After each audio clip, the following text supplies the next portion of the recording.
compartir con...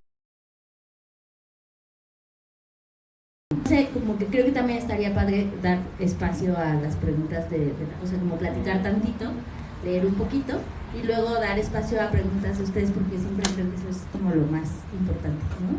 Entonces, pues nada, bienvenida Dalia, muchas gracias por este libro y por estar aquí, y qué bueno que se logró después de los intentos del año pasado. Ay, ¿verdad? Muchas gracias por estar aquí a todas, a todos. Estoy bien contenta de verles. Muchas gracias, estoy bien emocionada también, porque pues por fin puedo estar aquí, después de que me enfermé el año pasado y ya no pude venir. Entonces estoy súper contenta y pues nada, yo quiero que me la pasemos chido esta noche, que no sea tanto así como las pues presentaciones tradicionales, sino que podamos platicar, que podamos cotorrear, y pues aquí ellas me van a hacer preguntas y yo las voy a responder, y luego ya voy a responder algunas preguntas de ustedes, a firmar sus libros y todo eso. Quisiera quedarme a cotorrear y al perreo, pero no he dormido nada, de más trabajo, o sea, mucho éxito y todo, pero tengo un trabajo en un periódico que es el que está pagando el Infonavit. Entonces, a las 7 de la noche entro a trabajar ese periódico y no me dieron chance de que así de que ahí sí muy estrella y todo, pero aquí es una empleada y aquí a las 10 entras a trabajar y ni modo. Entonces me toca soportar y a las 10 que trabajar así en la sección de internacional. Entonces antes de las 10 yo aquí estoy para contestar todas sus preguntas, firmar sus libros y todo eso. Y sobre todo platicar. Me gusta mucho platicar con las lectoras y los lectores. Igual, muchas gracias por estar acá. Un poco para empezar ya el chismecito, no sé, cómo a platicar.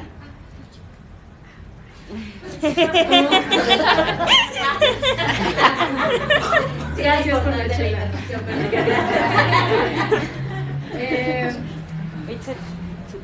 Oigan, un favorzote. Lo que pasa es que hay como varias personas que están aquí en la escalera, entonces ¿creen que nos puedan ayudar a recorrerse un poquitito por enfrente? Como para que también alcancen a meterse un poquito más. Muchas gracias. Más, de forma más íntima. Exacto. Muchas gracias. Perdón por la...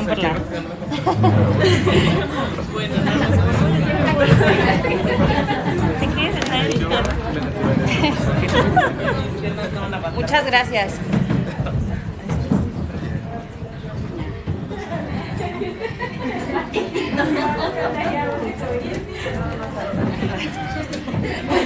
Si nos contagiamos de COVID va a valer la pena. Sí, definitivamente. Sí. Que te pegue.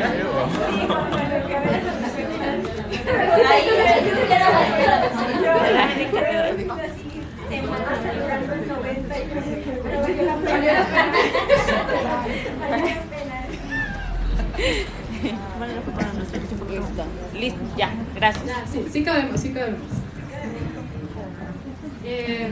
Nada, yo quería empezar diciéndoles que casi no llego porque no sé si han visto el caso de María Elena Ríos. Justo se acaba de revocar la prisión domiciliaria de su agresor. Sí se va a quedar en la cárcel.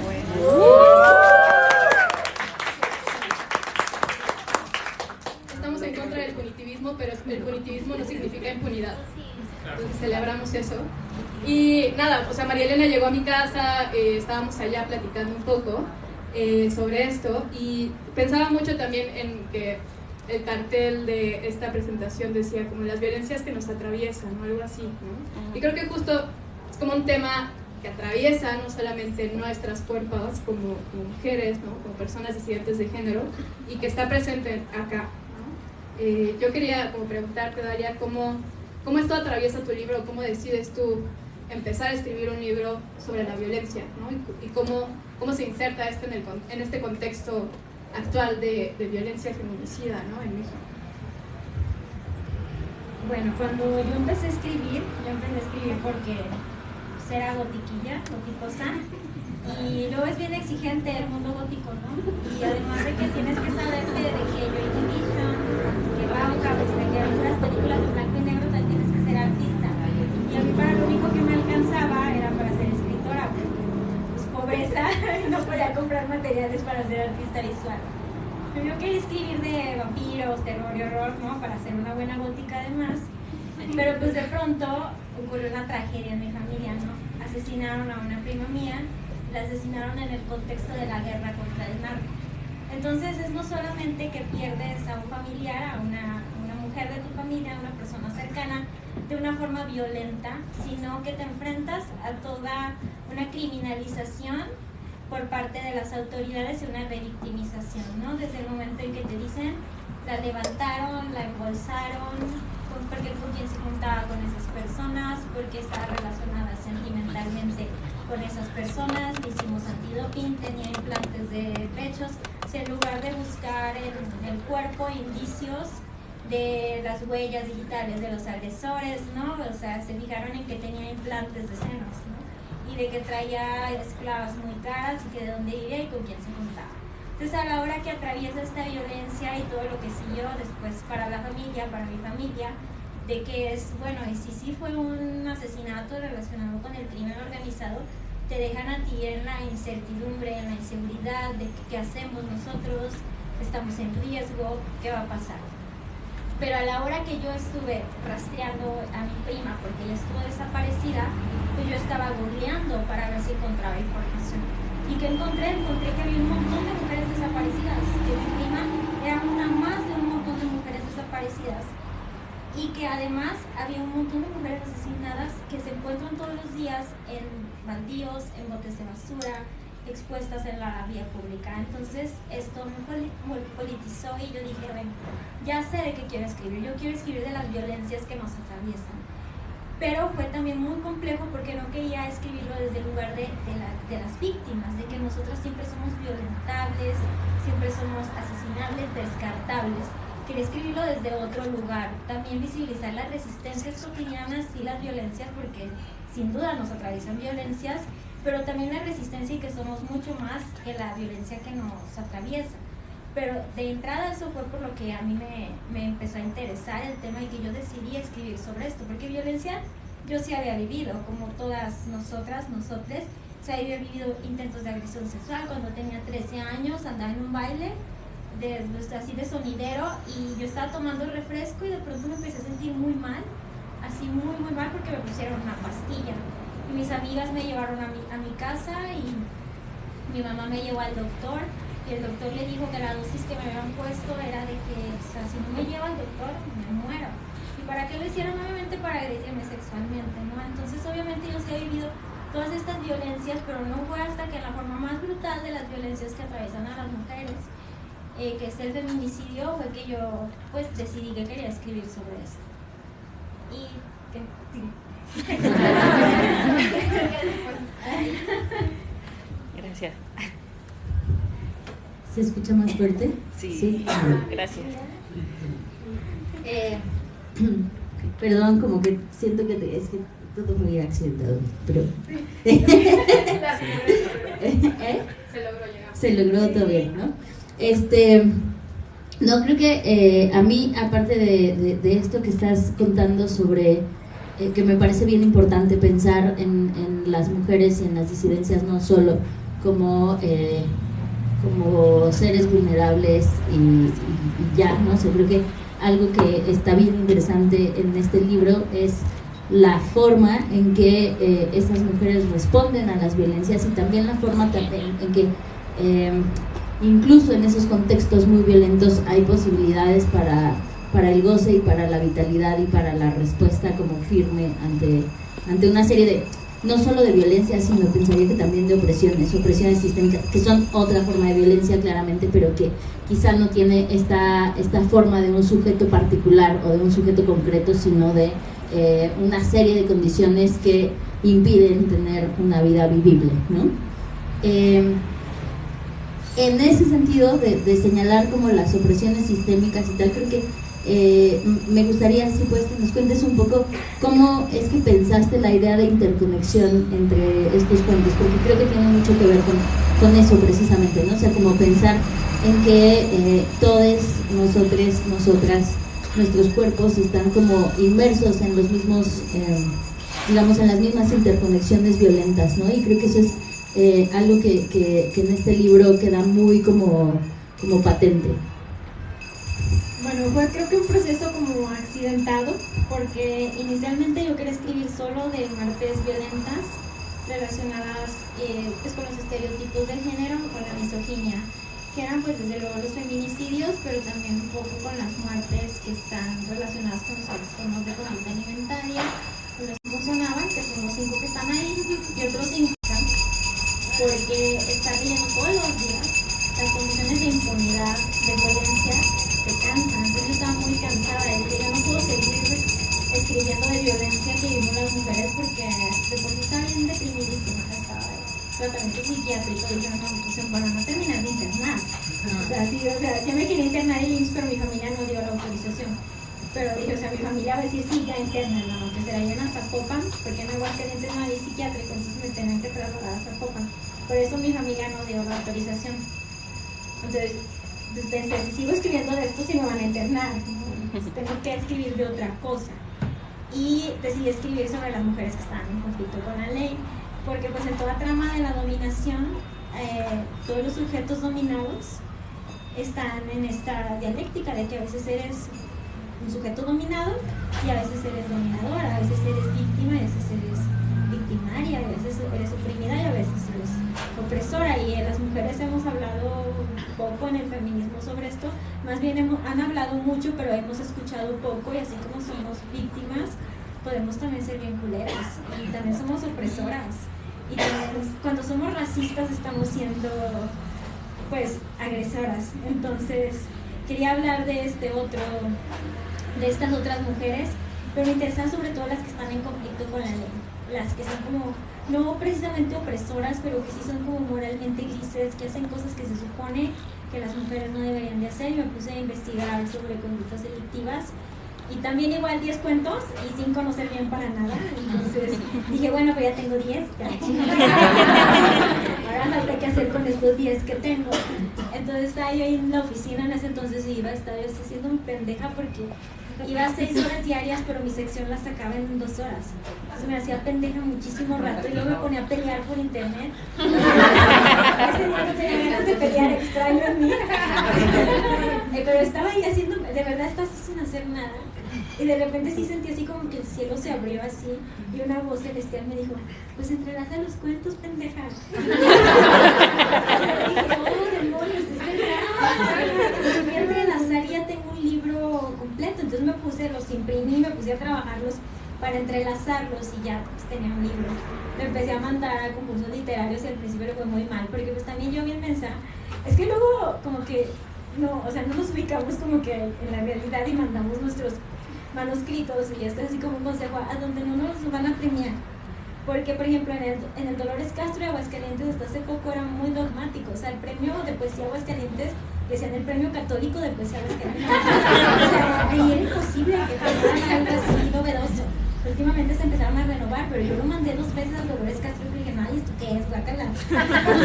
Pero después en el Comala fue donde tuvo suerte, porque en el Comala sí había más aperturas y era como que pues, le daban oportunidad a otros textos que no eran tan canónicos. Entonces pues ya lo mandé al Comala y resultó el libro.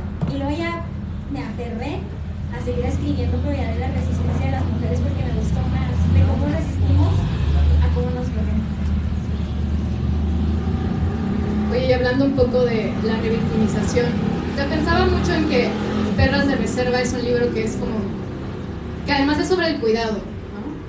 Que es muy cuidadoso en hablar como sobre ciertos temas también. Y me parece que es justo muy como el punto importante también sobre estas cuestiones cuando empezamos a pensar como sobre qué podemos sí escribir, sobre qué no podemos escribir, sobre qué nos empezamos a cuestionar por qué debemos escribir sobre esto, ¿no? Y me acordaba que dijimos hace rato que íbamos a chismear. Entonces, hubo ahí también unas polémicas en redes sociales. Siempre. Sobre, o sea, Perras de Reserva está ubicado geográficamente, pongámosle, por ejemplo, en un norte imaginario, ¿no? Que retoma como ciertas palabras, cierta como idiolecto de cierta región, ¿no? Pongamos imaginaria de algún país. Pero hubo ahí como alguna polémica sobre, es que la gente de Sinaloa no habla así, ¿no? No usamos estas palabras, ¿no? Pero en realidad nunca se menciona que es Sinaloa, ¿no? O sea, solo imaginamos que es algún espacio geográfico perdido en algún norte, o lo que nos imaginamos que es el norte. ¿cómo retomas esto, no? ¿Cómo retomas el lenguaje y lo transformas y dices, ok, voy a hablar a partir de este lenguaje porque a partir de este lenguaje nombramos ciertas violencias, ¿no? ¿Cómo trabajas con el lenguaje en Perlas de Reserva? Bueno, primero le voy a contestar la última pregunta y luego les cuento el chisme. Porque que si vamos a chismear es con veneno en honor. Y que soporten, porque si se llevan se aguantan. No. La cuestión es de que el tema del lenguaje, Perlas de Reserva no estaba así, como ustedes lo leen. Era un texto totalmente primitivo, salvaje, que recuperaba totalmente la oralidad, porque ese era mi objetivo. Yo me había como que mi marco teórico, porque pues yo lo hice por medio de proyectos del PECDA, del FONCA, y tienes que justificar tu proyecto, si era un poco retomar a Gloria Anzalúa y todo esto de las lenguas, hablar en lenguas, y retomar un poco, pues no tanto el lenguaje académico, sino así hablar en lenguas, que es como hablamos las personas en la cotidianidad.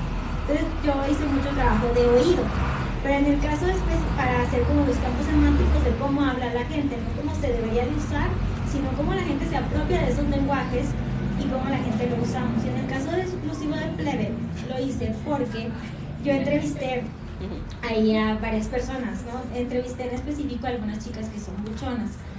A una de ellas la pude entrevistar porque yo le hice un paro a ella, pues ya se han de imaginar de en qué, porque pues en lo que yo trabajo, yo le hice un paro, y luego yo le dije, pues paros por paros, tú a mí, pues a ver, yo quiero saber algunas cosas. Y ella me decía, plebe, así de, oye, plebe, así me hablaba de verdad.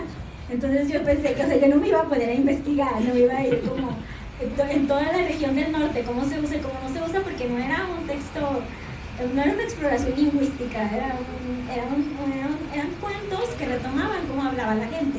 Y si a mí había alguien que me estaba hablando así, yo lo iba a retomar. Ahora, de la polémica de este señor, ay, los señores, bueno, esto fue de que yo ni me había enterado. O sea, yo estaba ahí haciéndome pendeja también. Y de repente les mandó un mensaje a una amiga y me puso, no te vayas a enganchar.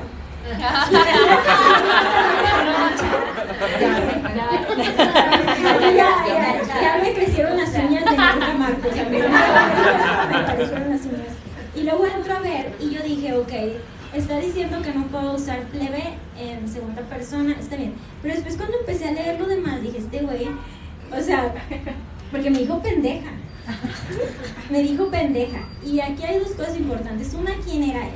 O sea, a lo mejor yo sé que ahorita todo el mundo tenemos, bueno, no, déjenlo digo de palabras más amables. O sea, es un güey que él está buscando quedar bien con gente impresentable, como un montón de transodiantes de catálogo que creo que todo el mundo ubicamos, y que obviamente no era una opinión que él tenía sobre mí que era objetiva, sino que me quería tirar mierda porque era yo y porque yo le cago a sus amigas y sus amigas me odian, y el güey dijo, ay, qué repetitiva Natalia para quedar bien con estas viejas.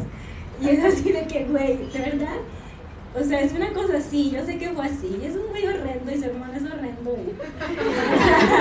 O sea, lo sé de buena fuente, porque conozco personas que se han relacionado con ellos de forma amistosa y todo.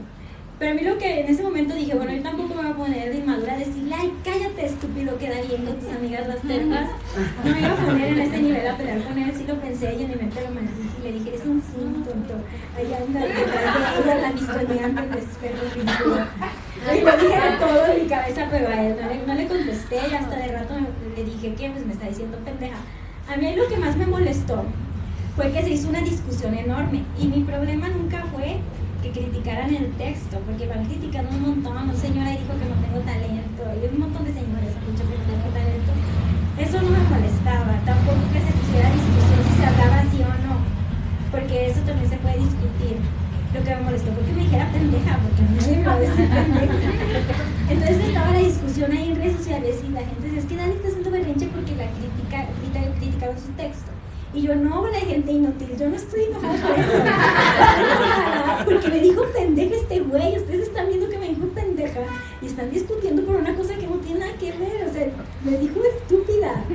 Y ya después de rato, el güey reconoció que la había cagado porque sí me dijo pendeja, y ya todo el mundo, ay, sí le dijo pendeja, ¿verdad?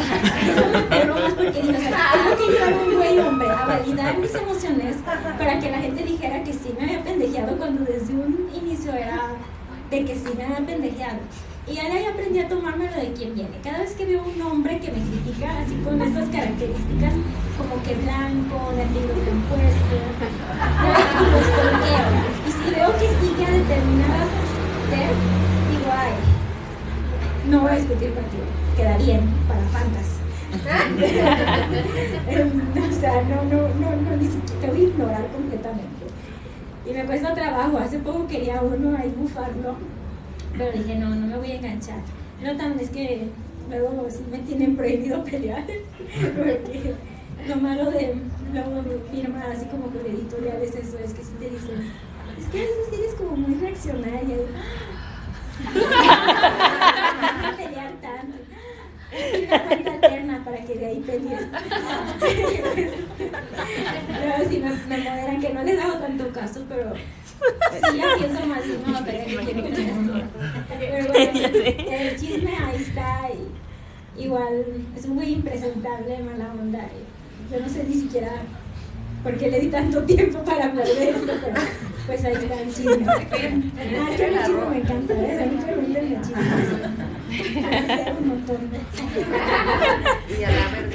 No, y ahí creo que como para abonar al chisme también desde otro lado, creo que hay una cosa bien interesante de pensar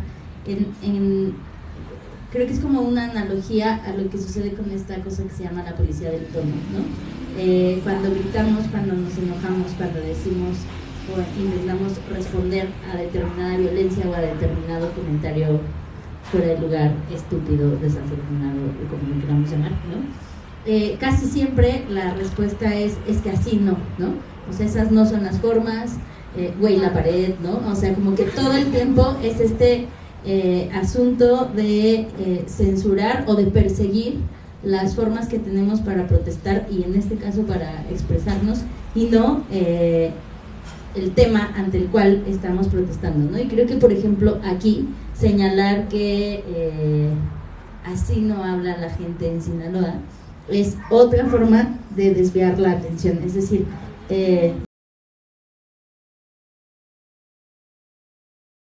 sí, pero el libro, aunque eso sin duda es una dimensión importante, como decía Stuitzel, el asunto de lo lingüístico, ¿no? De la exploración lingüística, aunque es una dimensión importante que no podemos obviar, obviamente, si trabajamos con palabras, ¿no? Sí que es como quitar el foco de donde tendría que estar puesto, creo que es en el asunto de la temática de los cuentos, de la construcción de los personajes, de cómo está puesta la verosimilitud en muchas otras dimensiones que no solo tienen que ver con el uso de la palabra plebe, ¿no? Sino como con un montón de otras cosas, y creo que eso es bien importante, ¿no? O sea, el asunto de también qué clase de errores puede cometer una escritora, así, una con A o con E, pues, ¿no? Pero que me la juego a que si hubiera sido un escritor señor usando la misma palabra no hubiera tenido las mismas consecuencias. Es más, probablemente ni siquiera hubiera habido como ningún tipo de discusión, porque en general la literatura escrita por este tipo de hombres que señalas, ¿no? Es esa literatura que nunca se pregunta si tiene derecho a contar ciertas historias, que nunca se pregunta si puede hablar de tal o cual tema. Y en ese sentido como que vuelvo a tu libro y creo que algo que hay aquí muchísimo sí tiene que ver con una serie de preguntas sobre cómo se van a contar estas historias y sobre desde qué perspectiva y cómo no revictimizar y cómo dar entidad, agencia, dignidad a las voces y a las existencias, incluso si son ficcionales, de estas mujeres, ¿no? Y creo que ahí una cosa que también me parece interesante es como la parte mucho más, digamos, referencial, enunciativa, que remite a las notas y a la búsqueda en Google y tal, está casi al final. Creo que también un poco, y esa es la pregunta, o una especie de pregunta, ¿no? Pero creo que también tiene que ver con el asunto de primero dotarlas de vida antes que mostrarlas como cuerpos o como estadísticas o como noticias. ¿Va un poco por ahí la elección de ponerlo hasta el final o como a qué responde en términos, no sé, técnicos y éticos también pensaría? Bueno, en el texto de la huesera, que es el último texto, es el texto más personal. Entonces por eso quise dejarlo para el final y ponerlo hasta el final por razones pues, sí, emocionales que tienen que ver estrictamente con mis sentimientos, también con razones estéticas y políticas. Y es el texto más personal porque todas las anécdotas, excepto de cómo ocurre el feminicidio, son que vivimos mi mejor amiga y yo. Mi mejor amiga murió por una negligencia médica y un poco de su familia, sobre todo de su pareja sexoafectiva. Entonces yo estaba en shock cuando ella murió porque yo no podía culpar a la familia directamente, ¿saben? Solo podía decir que ustedes la mataron, aunque retrasaron la atención médica hasta el punto en que ya no había nada que hacer por ella. Y sí, los médicos también cometieron errores, pero fue pues sí, vaya, algo que se derivó de pues toda una serie de omisiones por parte de la familia, de las personas que pues, la querían y que deberían haber cuidado. Entonces yo estaba muy enojada desde que ella murió, yo estaba muy enojada y no sabía cómo externar esta rabia, ¿no? Entonces quería rescatar sobre todo cómo ella había sido en vida, cómo había sido conmigo, la amistad que habíamos tenido, pero también quería evidenciarlo como lo que yo sentía que fue pues un asesinato. Entonces por eso decidí meterlo pues de que fuera un asesinato, también un poco con mi experiencia de que es buscar a una persona que está desaparecida, pero sí quería que fuera el último cuento porque es el más, sí creo que es el más político, pero creo que también es el más brutal, el más desgarrador.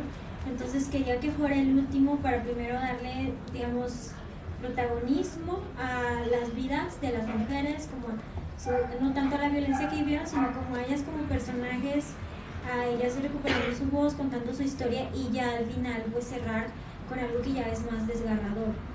Pero sí fue como una decisión que estuve pensando mucho a la hora de estructurar el texto y que sí quería que tuviera un sentido político, que el texto más político fuera el último que estuviera incluido en la antología. No, como pasamos el chisme, podemos vencer.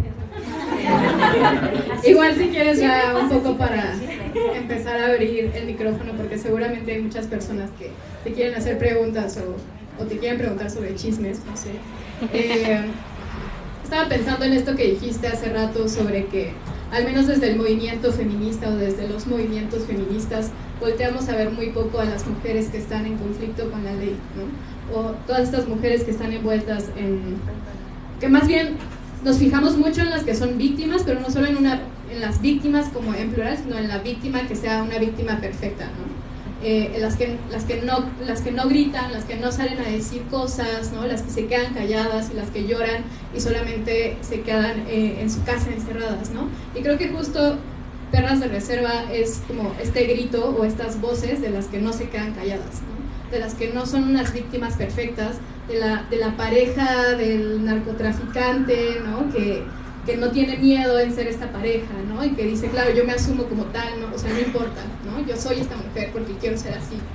Y no importa que no cumpla los cánones de ser la mujer perfecta, ¿no? La víctima perfecta. Y pensaba en que esta renovación, por ejemplo, de esta nueva edición de Perras de Reserva, o sea, yo leí la primera edición que salió en Tierra Adentro ¿hace cuántos años? Hace 3 años, ¿no? Y creo, o sea, encuentro al menos como una configuración para estas voces mucho más cohesionada, ¿no? Mucho más potente, incluso como en el acomodo de los cuentos, ¿no? En este nuevo agregado. Entonces, igual si quieres nada más nos cuentas un poco sobre cómo fue trabajar esta nueva edición ahora en Sexto Piso y ya si quieres abrimos el micrófono al chisme. Bueno, para mí publicar en Sexto Piso fue así, me cambió la vida completamente. Yo nunca imaginé, la verdad, que me fueran a publicar en Sexto Piso. Y cuando el Eduardo me mandó un mensaje de WhatsApp, me dijo, hola, soy Eduardo Rabasa. Y yo empecé a gritar desde ahí. Ya chingué. Porque ya sabía que quería, dije, ¿para qué me escriben? No, que para saludarme, pues no me conocen. Y ya cuando me dijo, es que leí Perras de Reserva, dije, sí, ya chingué. Y después de ahí el proceso fue sencillo porque pues él me decía que sí a todo. O sea, me decía que si yo quería incluir un cuento estaba bien, o sea, que era mi libro y todo.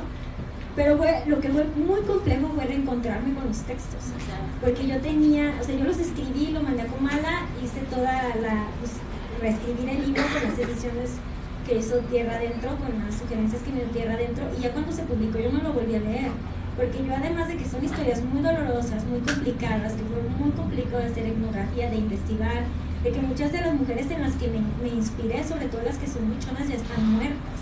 Y yo duré a ellas siguiéndolas 1 año, 2 años, todavía las seguía después de que se publicó Perlas de Reserva y de pronto que murieran, pues para mí también fue como si hubiera perdido una amiga. Entonces, como que hubo muchas, yo estaba muy deprimida cuando escribí todos estos cuentos, o sea, de verdad muy deprimida, estaba de que con riesgo de suicidio, ya les comenté que me querían internar, una época muy turbia en mi vida. Entonces, cuando dije, lo tengo que releer para ver si quiero cambiar algo, no voy a poder. Yo dije, no voy a poder porque el cuerpo tiene memoria. Entonces, en cuanto yo empezaba a leer, me empecé a sentirme mal y me ponía a llorar, me daban crisis de ansiedad. Entonces, sí teníamos la idea de, lo queríamos actualizar sobre todo las canciones, pero si actualizábamos las canciones, teníamos que actualizar también las armas que usan las organizaciones multicrimen, porque en ese entonces usaban unas armas y ahora usan otras más nuevas. Ahorita tendríamos que poner la luz y todas las demás que antes era hacer mucho trabajo. Yo no tenía la salud mental para hacerlo, pero sí tenía textos que ya había trabajado y que como el de Lentejuelas, que me costó mucho trabajo escribirlo, me costó mucho trabajo trabajarlo porque lo estoy trabajando con una amiga mía trans, y yo no lo quería publicar hasta que no estuviera perfecto, o sea, que hasta que ella me dijera ya quedó, ya está bien. Entonces, esos textos sí los seguí trabajando hasta que quedaron que a mí me gustó ya para la publicación. Pero reencontrarme con esos textos fue súper difícil para mí, la verdad. Fue muy complicado.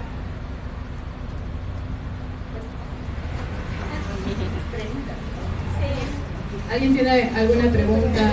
O más que una pregunta, un comentario. Creo que no hay hombres. Oh, bueno, no, si los chavales quieren. Sí, si quieres hablar. Sí, ¿sí me escucha? Sí. Hola. Igual si te levantas, te escuchamos. Ay, sí. ¿Quieres una manita? Ay, sí. Muchas gracias. Para que te escuchen los demás. Hola a todas. Hay un cuento que a mí siempre me llamó mucho la atención y que, o sea, porque pareciera que el eje de Perras de Reserva son las buchonas, las armas, como un ambiente incluso como muy árido, muy bélico. Y hay un cuento en especial que me llama mucho la atención, que es Rosa de Sarón, que es básicamente... Ya leyeron el libro, ¿verdad? Spoiler. Bueno, Puedes sí. spoilear. Ok, salió hace 3 años. Si no lo han leído, ya es problema. O sea, es básicamente una fanática religiosa que mata a sus hijos.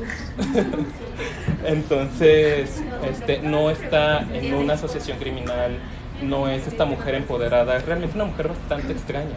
E incluso en la portada, como que el cuento de Rosa de Sarón está muy aparte de todas. Y me llama mucho la atención cómo llegaste a esa historia, por qué decidiste incluirla. O sea, entiendo que es una asesina, pero ¿qué onda? Bueno, cuando estaba buscando mis perfiles criminales, me encontré desde luego con el caso de una mujer que asesinó a sus hijos, porque pues ella era pues fanática religiosa y decía que los demonios la habían ordenado que la matara. Pero no solo eso, sino que yo me puse a investigar así como de fondo, como a ciertas, pues a las religiones, a las sectas y sobre todo la relación que tienen con las mujeres. Y a mí se me hizo que hay una relación bien loca, porque es así ya, o sea, ya sabemos que las religiones son patriarcales y todo esto, pero hay mujeres que quieren ejercer una fe, una espiritualidad. Y creo que un tema del que no se habla tanto es de la violencia espiritual y religiosa que se comete contra las mujeres y cómo a las mujeres se nos despoja completamente de la posibilidad de tener una fe que no sea mediante el vínculo fanático o religioso. Entonces sí quería visibilizar también un poco, no solamente una mujer que asesina a sus hijos porque es fanática, sino toda la violencia espiritual que las mujeres a veces viven, que hace que no puedan tener vidas espirituales plenas, que puedan desarrollar una relación sana con la religión en la que quieran estar, si deciden estar en una religión. Y pues nada, era eso así como básicamente, es que como que ahí no había así como que tanto de fondo, más bien me gustó como esa historia, indagué en el tema y se me hizo un tema bien interesante para las mujeres que sí quieren ejercer una religión, a toda la violencia pues, religiosa a la que se enfrentan. Gracias. Y ya, gracias por la pregunta. ¿Alguien más quiere preguntar? Anímense, chismes de todo. A ver, ¿qué pasó? Aquí o allá. Igual como en los chismes que se hacen, tipo que habló de porque yo sí seguí el chisme.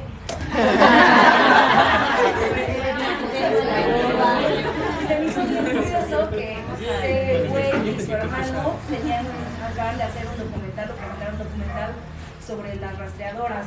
Entonces, como es chistoso que si ellos tienen la narrativa, ellos hacen un documental hablando de estas mujeres, pues está bien, ¿no? O sea, como ellos no cuestionan que a lo mejor su documental puede haber estado mal en algunas cosas o no, que yo lo vi y bueno, pero como ellos sí vienen a criticar narrativas que no les parecen y como hay hombres o bueno, hay gente privilegiada que si la narrativa no va desde la perspectiva que a ellos les parece o les acomode, pueden venir a criticar algo tan básico como es el lenguaje y quitar el fondo, que es lo que es realmente importante, porque de alguna forma las historias que ellos quisieron contar van relacionadas con lo que tú quieres contar en tu libro, ¿no? Que es estas violencias que atravesamos las mujeres y el país, con lo que es el crimen organizado, las desapariciones, y qué hipócritas a veces pueden ser estas personas que tienen en el poder estas narrativas. Y también qué importante es que gente como tú que cuente las narrativas, como dices, de no las víctimas perfectas o las heroínas que les tocó sufrir y salir a hacer como hacer la chama del gobierno, sino que también hay mujeres que son victimarias, mujeres que no somos perfectas, que si bien haces algo bueno también vas a traer algo malo en algún momento. Entonces eso fue, como ya mencionamos, algo muy padre del libro, que ves todo tipo de protagonistas que no nos reducen a nada más la buena, la mala o la pobrecita, sino que puede ser heroína y puede ser la víctima de una misma historia. Entonces me gustó mucho eso, y en el chisme que pasó sí me caló mucho eso, porque dije, güey, o sea, no es un tipo cualquiera, es alguien que se supone que trabajó en algo que atraviesa también y que supo y que desdeñó todo el trabajo, todo el fondo que era lo importante del libro por algo así tan X como el léxico, o el cómo se dice plebe o no se dice plebe. Entonces es chistoso eso, cómo se apropian de narrativas y si no las comparten o no les gusta con quién la comparten, se ponen así como todos locos. Gracias por tu comentario. Y siguiendo el chisme, a mí me llamaron la atención dos cosas. Una, que yo puedo jurar que no leyó el libro, porque siempre presumía las fotos de los libros que compra y del mío no la presumía.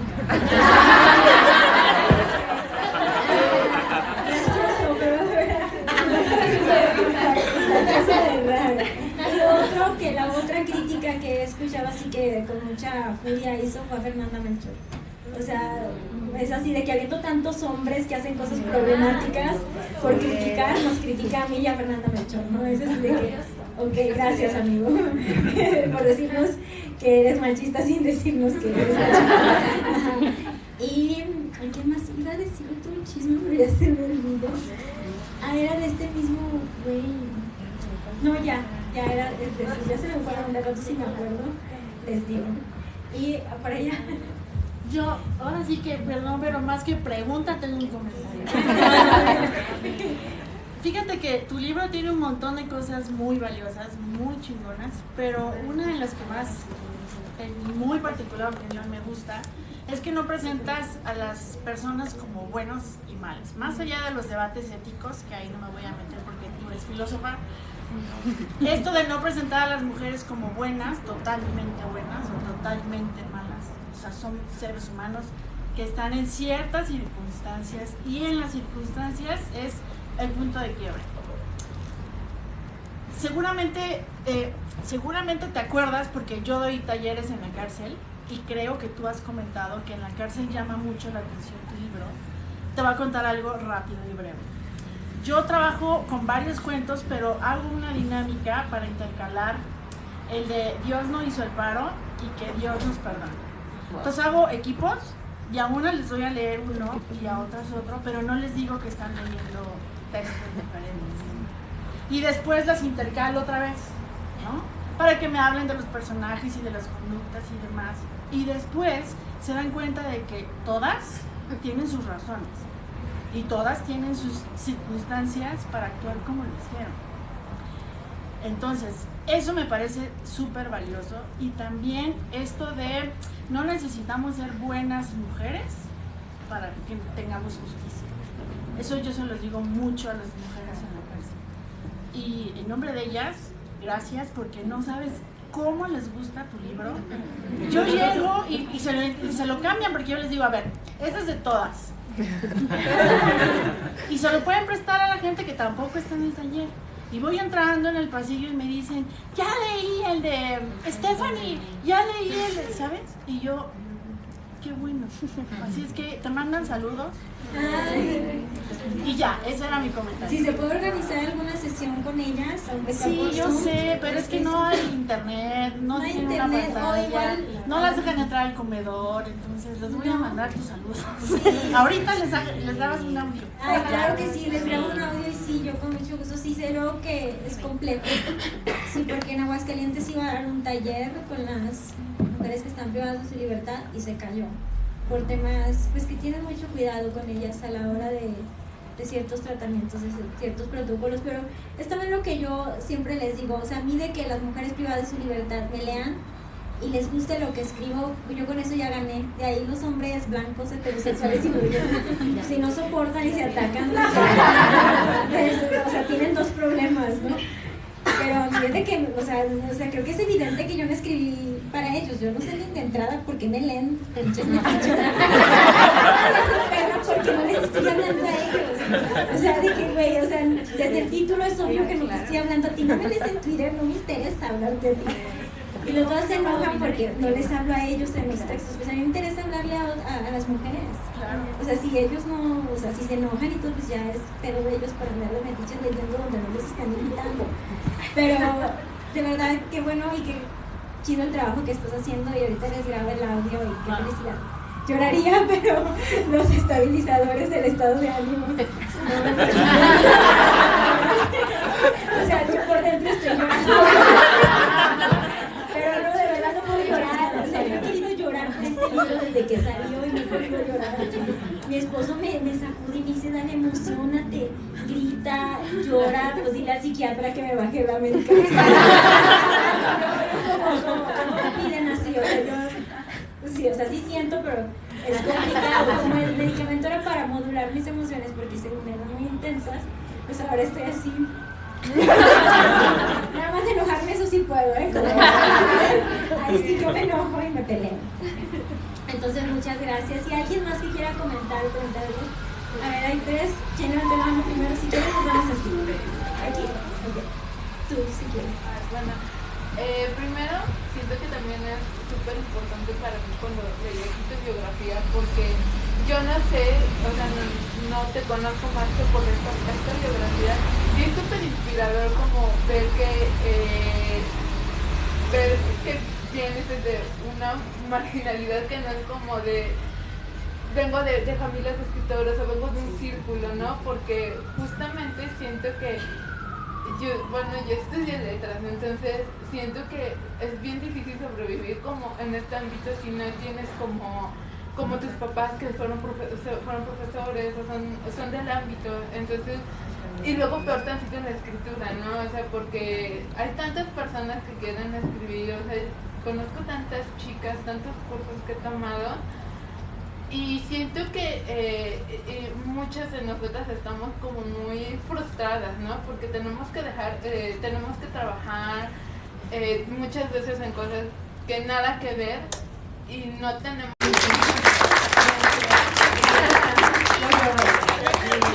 Pues sí, en Aguascalientes, que es de donde yo estoy, que es provincia, 1,5 millones de habitantes, sí pasaba eso, de que si no eres amiga del amigo de tal, no te becaban, no te hacían caso, no te visibilizaban. Y curioso que ahora que nombraron Aguascalientes capital cultural de Iberoamérica, de América Latina, pues sí me mandaron a hablar y me dijeron, hola, es que te queremos visibilizar como talento hidrocálido. No me digas, pues, sí, pues, o sea, tendría que haber aquí reparación para empezar, porque, pues ahora sí que chingones, ¿no? Que me quieren visibilizar cuando nunca apostaron, en principio, espacios formativos, para que yo tuviera acceso a mis derechos culturales y no leyera solo a los señores de siempre, y eso incidiera directamente en en mi autoestima de que yo no iba a poder ser escritora, porque a mí no me podían a leer a las autoras contemporáneas. Yo leía a los señores y veía a los señores y yo decía, no soy señor, nunca me van a publicar. Y luego, aparte de que nunca me visibilizaron, nunca me visibilizaban mi trabajo, nunca me convocaban, y ahora que yo hice todo el trabajo sola junto con mis amigas escritoras, que estamos juntas en esto, tratando de visibilizar el trabajo, entre todas el trabajo que estamos haciendo ahora, si quieren venir a mamar, ¿no? O sea, ¿qué les va a costar? Chisme, ¿qué les contestaste? No, o sea, yo, es que lo peor fue que lo que hicieron fue que mandan a personas a las que yo quiero, donde hay un afecto, como para que a mí me dé, ay, de que sí va a querer, pero yo pues a mi amiga le dirige un espacio cultural y yo le dije, en tu espacio cultural lo que tú quieras, pero con el ICA, o sea, con el Instituto Cultural de Aguascalientes, yo nada, o sea, yo no voy a trabajar con ellos. Y pues me quiere hablar conmigo el director, el nuevo director, fue mi profesor en la universidad, pero que haya ahí afectos de por medio es esa parte, que el business es business, y yo sé que no va a querer cumplir con los requisitos que yo quiero, porque yo sí quiero que sea un proyecto que verdaderamente a mí me parezca que van a cambiar algo. El hecho de que le vayan a hacer jornadas a Dolores Castro, yo la quiero mucho, pero para mí eso no es cambiar algo, porque Dolores Castro ni siquiera vivió en Aguascalientes, nunca me hizo su carrera literaria ahí. ¿Cómo vas a visibilizar el trabajo de una de las escritoras hidrocálidas con autoras que nunca vivieron en Aguascalientes, que no saben lo difícil que es hacer literatura desde provincia? También otra de las cosas que le voy a pedir ahora que nos reunamos es que le pida una disculpa pública a una amiga mía que era servidora pública y a la que dijo que culparan injustamente por unos retrasos en los pagos. O sea, él como funcionario público de haber dicho que así son los cambios de administraciones, que a veces se tardan en hacer los pagos, y no alimentar el rumor de que ella tenía la culpa, mientras los superiores, los jefes, los hombres, esos haciendo su vida como si nada, y esta chava con toda la presión encima.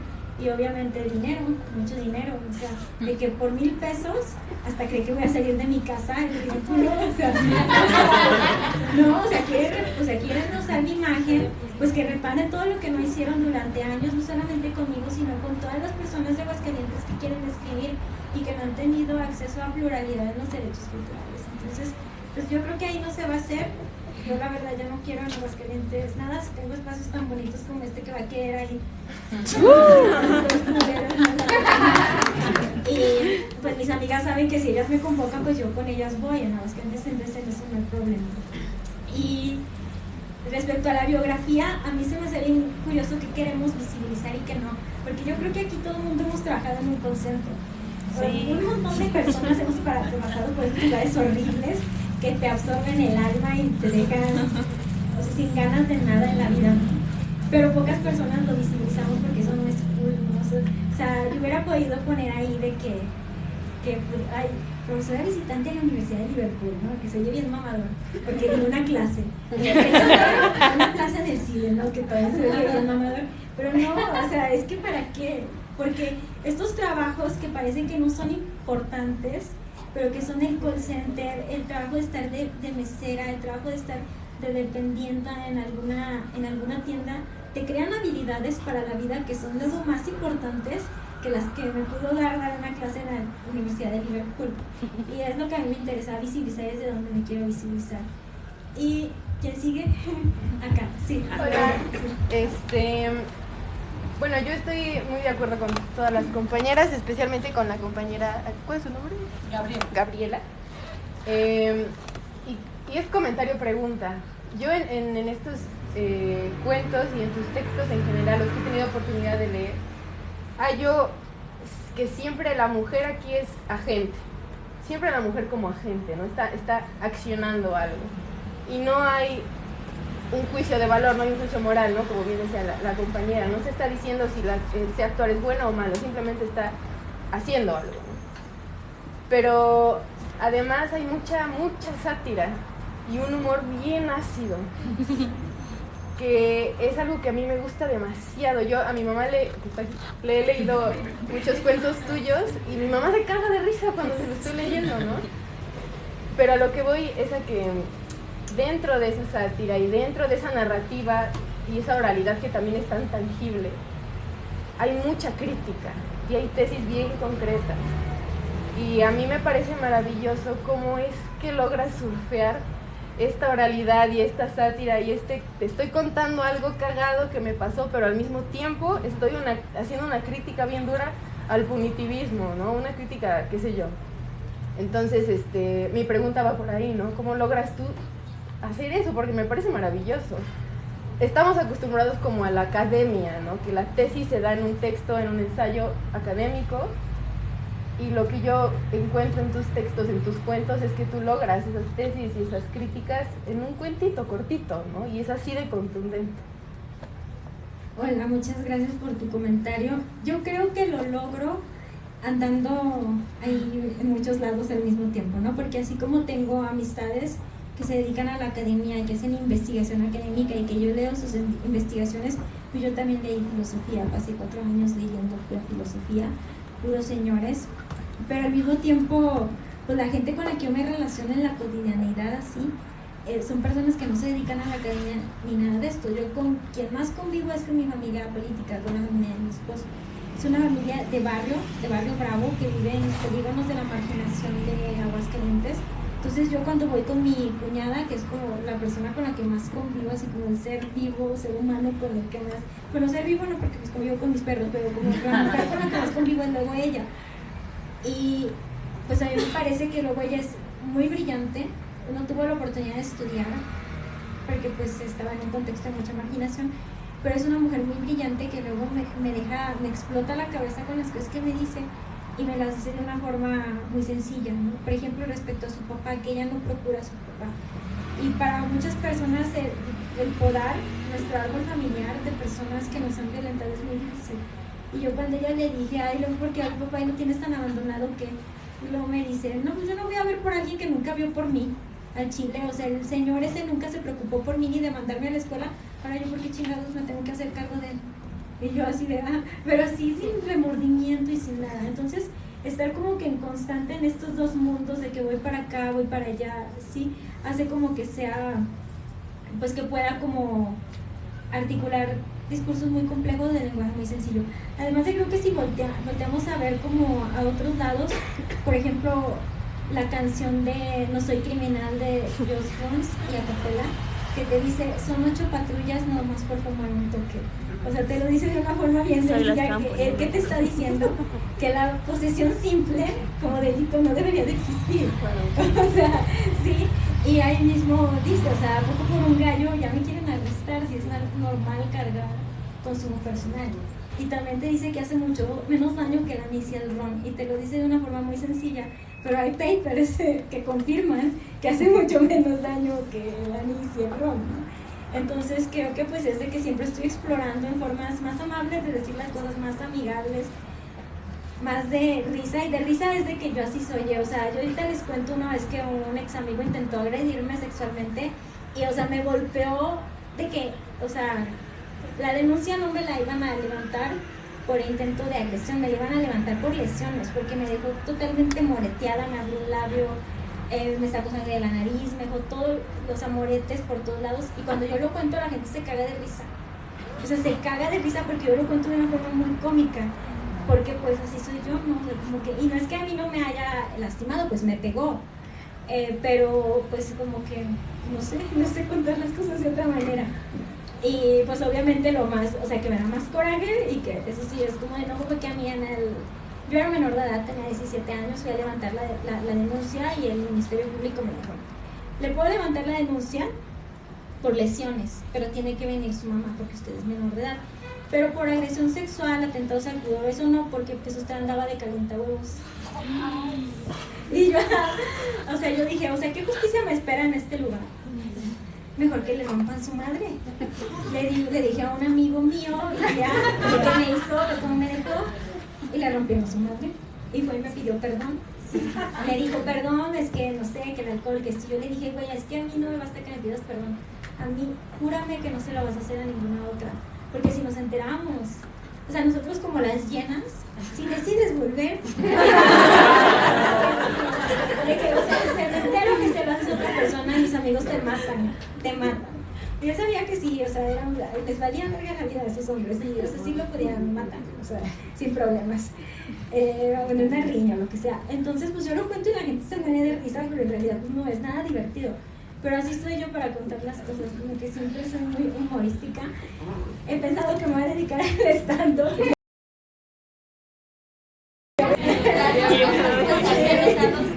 Para que se ataquen más señores. Sí. Y allá por ahí otra pregunta.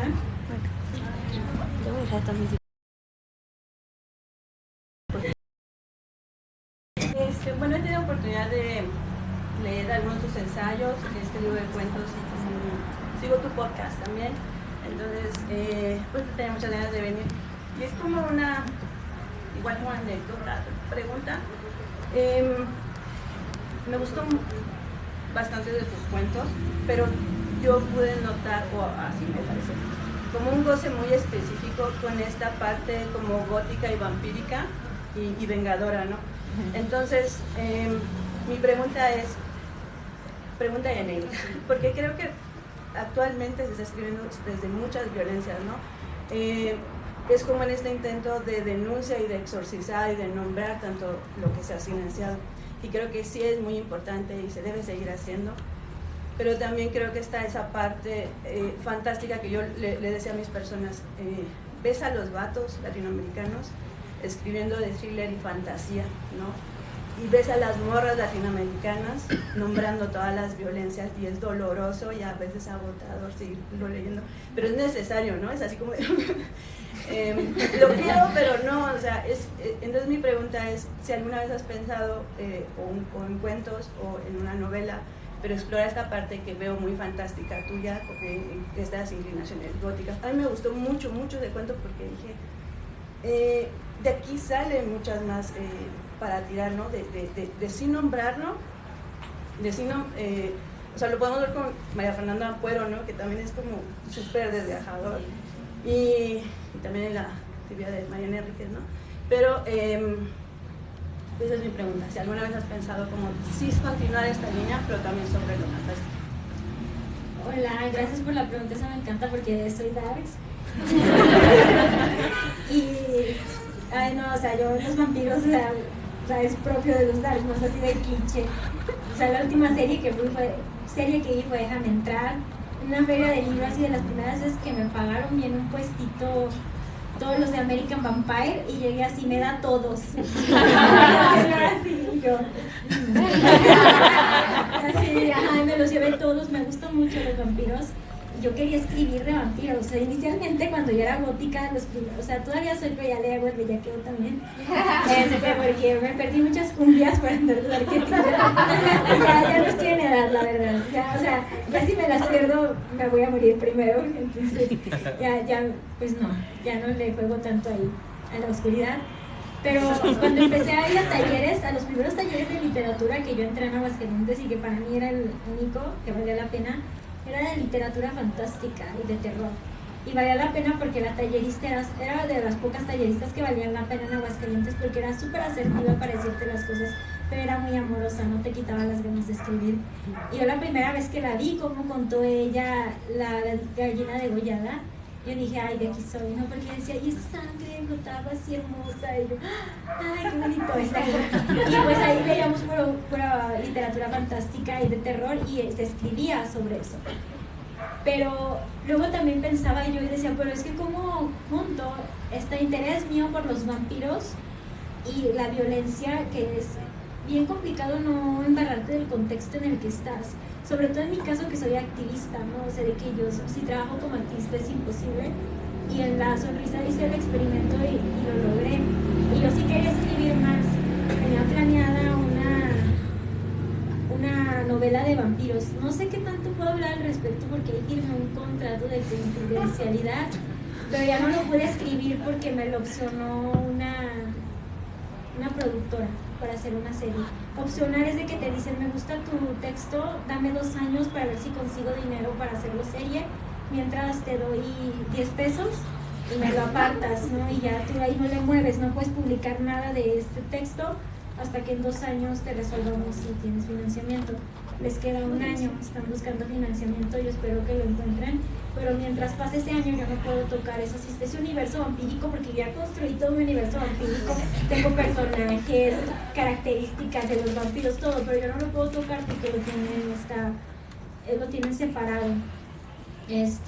Cuando te lo separan, pues es como cuando apartas algo ahí en una tienda que no tienes dinero para comprarlo, te lo apartan a un mes, o sea, no te dan mucho dinero, pero pues uno está con la esperanza de que la compren, y entonces si te haga rica, bueno, no tampoco es rica, pero sí, o sea, sí te dan más dinero. Entonces por eso no he escrito más de vampiros, pero yo sí quisiese. Y en la novela que estoy escribiendo actualmente sí incorporo como elementos más de gótico urbano, le llaman a lo de Mariana Enríquez. O sea, sí hay fantasmillas ahí, todo, porque a mí es lo que me gusta. Yo me duermo todos los días escuchando Horror de la Noche, que es un programa icónico de Aguascalientes de toda la vida. Se llamaba Horror a la Medianoche porque salía a la medianoche, pero cambió de estación y ahora se llama Horror de la Noche. Y es de que gente habla y cuenta cómo